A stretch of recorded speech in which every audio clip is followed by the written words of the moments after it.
le Coran est une invitation à la monogamie.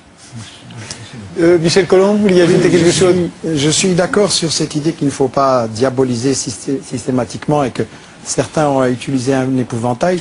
J'aimerais me justifier puisque j'ai été accusé sur 2 points. 1, de voir des complots partout et 2, de ne pas voir que cette merveilleuse guerre était parfaitement légale. Le premier point, je voudrais quand même remarquer qu'on a eu beaucoup de rapports et de confidences indiquant que les services secrets français, britanniques et des États-Unis étaient à l'œuvre sur le terrain au moins 6 mois avant cette révolte spontanée et que des armes ont été fournies et qu'au 2e jour des manifestations, on attaque les prisons et les commissariats et on libère des fanatiques, des terroristes et des mafieux à l'arme lourde, avec des armes anti-chars. J'ai pas vu ça à Tunis, j'ai pas vu ça au Caire, et donc je pense qu'il faut aller plus profondément.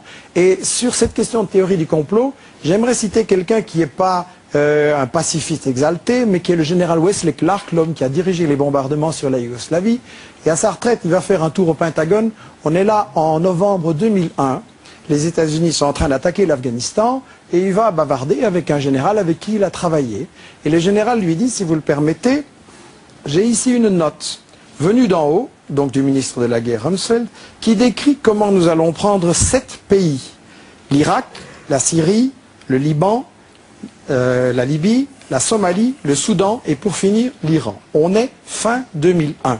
Alors il faut réfléchir que ces guerres ne sont pas décidées au dernier moment parce qu'il y a quelques manifestants qui se font tuer, pas du tout dans les proportions qu'on a racontées. On a parlé de bombardements sur la population, mais tous les rapports d'Amnesty, Human Rights Watch, etc. disent que c'est un bobard. Churchill disait la première victime de la guerre, c'est la vérité. Et on a commencé la guerre contre l'Irak avec les armes de destruction massive, l'alliance avec Al-Qaïda, et puis après on s'est aperçu qu'on avait complètement manipulé l'opinion. Et le deuxième point, cette guerre soi-disant légale et merveilleuse, je voudrais rappeler que disait exactement la résolution 1973 que vous citiez. Elle disait cessez le feu, embargo sur les armes, zone d'exclusion aérienne et interdiction d'intervenir au sol. Parce que le prétexte de départ, c'était de protéger les populations civiles.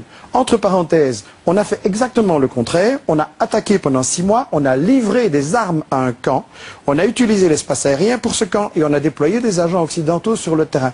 Donc il faut voir qu'en fait, on s'est fait avoir dans cette chose-là et il faut voir à qui profite le crime, quels étaient les intérêts derrière. Il y avait un plan de toute l'Union africaine, il y avait aussi toute l'Amérique latine qui avait fait un plan de cessez-le-feu et de paix accepté par Kadhafi, qui prévoyait un cessez-le-feu, des élections, une nouvelle constitution, un contrôle international. C'était quand même la meilleure manière d'arrêter les massacres. Qui l'a refusé? L'OTAN et les insurgés. Parce qu'il n'était même pas sûr, à mon avis, vu que Kadhafi avait un soutien beaucoup plus grand que ce qu'on dit, il n'était même pas sûr de l'emporter. Les insurgés, c'est une minorité.